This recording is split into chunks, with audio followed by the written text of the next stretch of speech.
নমস্কার, sport reality স্পিক্সের পর্দায় স্বাগত জানাচ্ছি সবাইকে। এবার কিন্তু ফিফা বিশ্বকাপ 2026 ফ্রিতেও আপনারা দেখতে পারেন। কালকে যেমন অফিসিয়াল অ্যানাউন্সমেন্ট হয়ে গেছে যে জিতে দেখানো হবে ফিফা বিশ্বকাপ। জি ব্রডকাস্টিং রাইটস কিনেছে, ইউনাইটেড স্পোর্টস টিভিতে দেখা যাবে এবং জি5 ওটিটি প্ল্যাটফর্মে মোবাইল, ল্যাপটপ, ট্যাবে দেখা যাবে।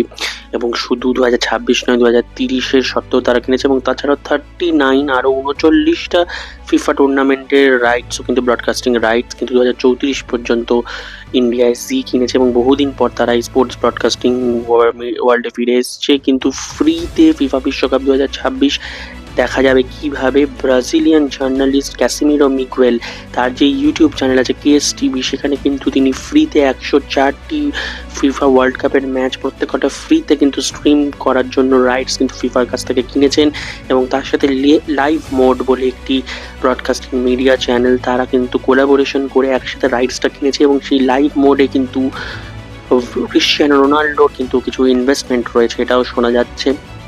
এবং শুধু তাই নয়, এটা কিন্তু একটা দারুণ উদ্যোগ। ব্রাজিলিয়ান জার্নালিস্ট ক্যাসিমিরো মিগুয়েল তিনি কিন্তু কেএস টিভি নামক এই ইউটিউব চ্যানেলের দেখাবেন এবং ফাউন্ডার একসাথে মিলে কিন্তু এই লাইভ মোডের সাথে ব্রডকাস্টিং রাইটসটা তিনি কিনেছেন ফ্রিতে দেখানোর জন্য। কিন্তু এটা শুধু ব্রাজিলিয়ান দর্শকদের জন্য।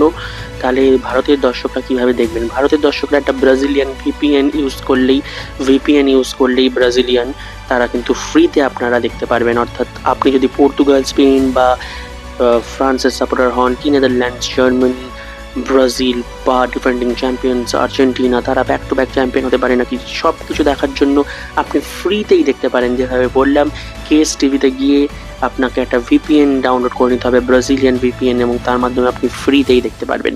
এবং আরও বিভিন্ন রকম তথ্য পাওয়ার জন্য অবশ্যই চ্যানেলটা সাবস্ক্রাইব করে দেবেন, বেল আইকনটা প্রেস করে দেবেন এবং প্রেস করে নোটিফিকেশন অল করে দেবেন সমস্ত ভিডিওর আপডেটস পাওয়ার জন্য। এবং ফেসবুক, ইনস্টাগ্রামে স্পোর্ট রিয়েলিটি স্পিক্সের পর্দায় চোখ রাখতে হবে এবং ফলো, লাইক, শেয়ার, কমেন্ট করতে হবে।